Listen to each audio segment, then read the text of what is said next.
One of the biggest races on our Kansas ballots this election is in the state's 2nd congressional district. You can see it highlighted in purple. It encompasses the counties in the far northeast corner of the state, running through east central into southeast Kansas. The current representative, Republican Jake LaTurner, is not seeking re-election.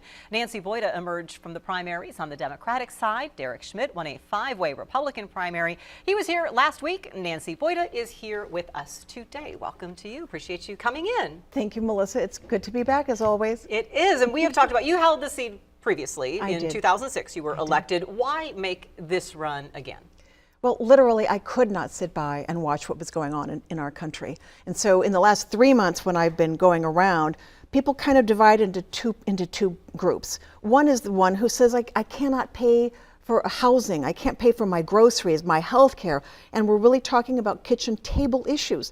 And all of those issues, none of that's being taken care of in Congress because it's so broken. The other group is just really worried about what's going to happen next Tuesday in our democracy. And they're very upset that Derek Schmidt actually helped Donald Trump try to overturn the election. We didn't have, for the first time in our nation's history, we did not have a peaceful transition of power. And so you've got two kinds of people, two kinds of discussions going on. It's been fascinating. Explain how you make that connection. How did Derek Schmidt help Donald Trump try to overturn? He took, as Attorney General, he took Kansas into a lawsuit that went to the Supreme Court to try to overturn the election. By the grace of God, the Supreme Court threw it out. Any good attorney should have known that it never was going to be a lawsuit anyway. But no, he pulled Kansas into the middle of that. Today, he's going to tell you, oh no, everything was okay. He knew that back then, but he still did it. Today, and when we have our forum on Friday, he's going to say, oh, I'm okay with everything. But does anybody, Melissa, does anybody think that he's going to stand up to Donald Trump? He hasn't stood up to Sam Brownback or Chris Kobach or Donald Trump, any of them. And so you have people who are truly concerned about how they're going to pay the bills. And my God, I want to talk to them about what I think we can do about that. Let's do that. Let's look at the inflation. What can Congress do, and what would you propose be done that doesn't interfere with our free economy that the nation operates on, but that would still keep those prices in check? So the number one thing, and this is something that Derek and I very much disagree on, is housing. So after 2008, most of our builders, half of our builders went out of business, and the ones who were left, they're building expensive homes. So we don't have an inventory of houses that people, normal everyday people, can afford.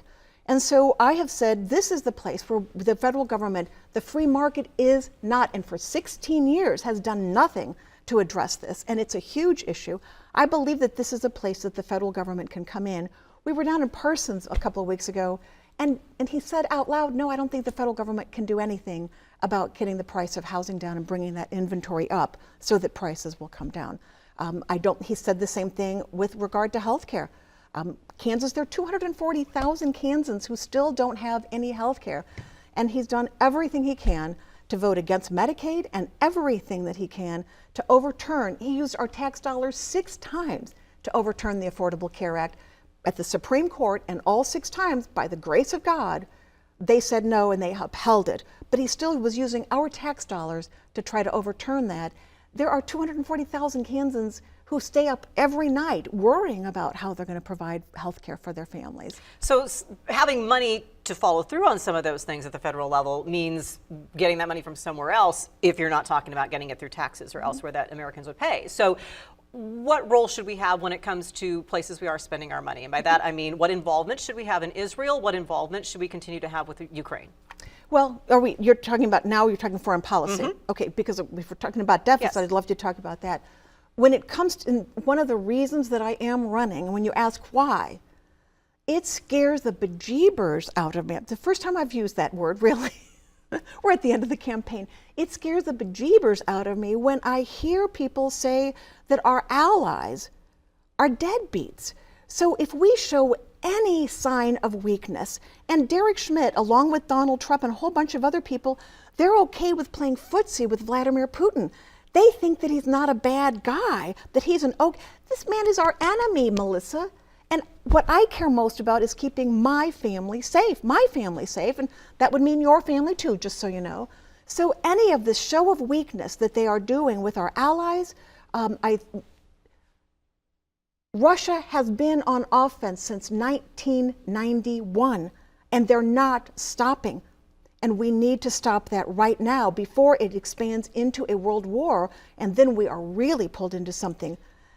So that is penny wise and pound foolish, and I will keep America safe. A lot of issues that we can discuss. And yes, Nancy Boyda, Derek Schmidt, and the Libertarian candidate, John Hauer, will all be with us Friday at 4 for a half-hour discussion where you're all going to answer the issues. And we can compare how you all are talking about things. Right. Appreciate it. Nancy Boyda, Thank Election you so much, Day Melissa. next week, Tuesday. We are going to be taking a look at the elements of an estate plan next.